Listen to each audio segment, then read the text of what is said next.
On May 23rd of 2018, Solo, a Star Wars story, begun its international rollout. The movie, which deals with the origin of Han Solo, has been mired in controversy. The decision to recast Harrison Ford as the iconic Han Solo was unpopular, and the original directors Lord and Miller were fired after the movie was mostly done shooting, which prompted it to essentially be remade by director Ron Howard. The biggest problem, though, is that each subsequent Star Wars movie made under Disney and Kathleen Kennedy has rubbed ever more fans the wrong way than the previous one. While all the Disney Star Wars movies have their hardcore fans, those put off by their perceived pandering to identity politics and handling of the legacy characters have grown to such numbers that Solo now has to deal with a fan base that in no small part is rooting for the movie to fail. Will it? Or is the movie worthwhile despite the controversy? In this spoiler-free review, I will first account for my own bias and general expectations going in, before giving you all my overall impression of the movie. Then I'll go into what I liked and disliked about it, before giving you my final recommendation.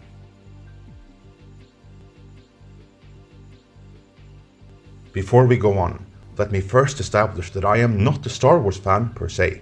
I don't dislike Star Wars. It's entertaining enough. I simply don't have that childhood nostalgia for the brand that so many others do. I didn't actually see any Star Wars until I was in my late teens, and by then it was too late to wow me. I just didn't see what the fuss was all about.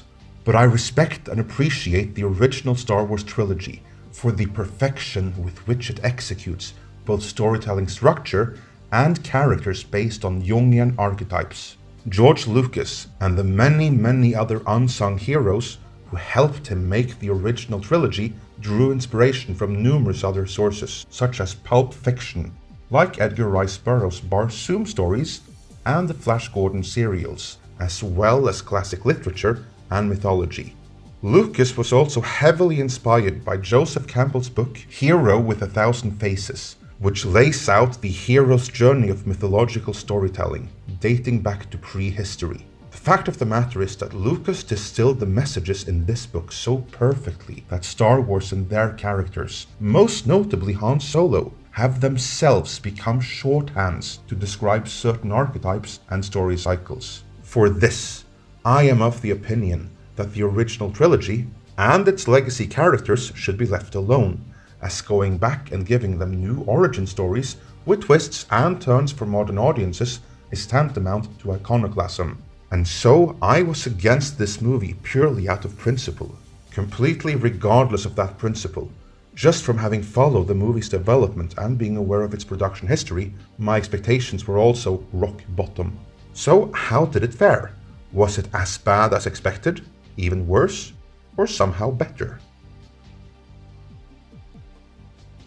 As shocked as I am to admit it, the movie was, surprisingly, not bad. It isn't great by any stretch, but judged purely as a standalone movie, it does indeed have some merits. The story works, the pacing is good, and the movie is actually a pretty fun ride. But before we move on to what I liked and didn't like, let's address the body-positive elephant in the room. The perhaps biggest criticism directed at Disney and Kathleen Kennedy Star Wars is how the property handles identity politics. Both Rey and what's-her-name in Rogue One have been labeled Mary Sue's. Most men in the franchise are either inept or assholes or both, unless they're non-white, while the Force is female. That sort of thing. How does this affect Han Solo? Will he try to get in touch with his inner child? Or is Han Solo still a Han Solo type? Be aware that a spoiler of sorts is about to follow right about now. You'll be glad to know that Han Solo is still very much so written as Han Solo. Identity politics are still in the movie, but they're mostly isolated to a revolutionary intersectional lesbian droid that the pansexual Lando, who is up for anyone and anything, has a major crush on. No, I am not making this up. I am sure Kennedy's notes on the matter were dead serious, but director Ron Howard treats it like satire, which is an approach I think even those with the most opposing views on the matter can live with, although for very different reasons. With that out of the way, let's move on to what I liked about the movie. To me, the highlights in the movie were Chewbacca, who has never been this good or compelling before, and Woody Harrelson, who is always great in everything he's ever been in. Also, there is a cameo from another major Star Wars character, which I thought was fantastic and did not see coming. Finally, there were a few moments of Han Solo going all out Han Solo, which were great. This is written as the Han Solo who shot first. But there were other parts of Han Solo I didn't like nearly as much. I am talking about the actor portraying him, Alden Ehrenreich. He does his best at trying to make the character his own, and he does some good Harrison Ford impressions here and there, but while the character was clearly written as Han Solo, at no point did I ever buy Ehrenreich as Han Solo. I honestly think the movie would have been better if they had gone for someone like Anthony Ingruber in the role instead. Well, that's the real trick, isn't it? It's gonna cost you something extra.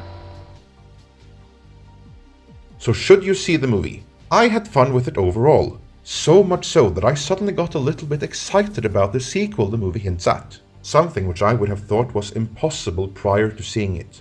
Kudos to Ron Howard, because he really turned the movie around. But then again, keep in mind, my expectations were rock bottom, and I don't have the childhood affection for the brand that perhaps you do. So you tell me, are you burned out, or do you feel like giving the movie a chance? And if so, what did you think about it? Let me know in the comments.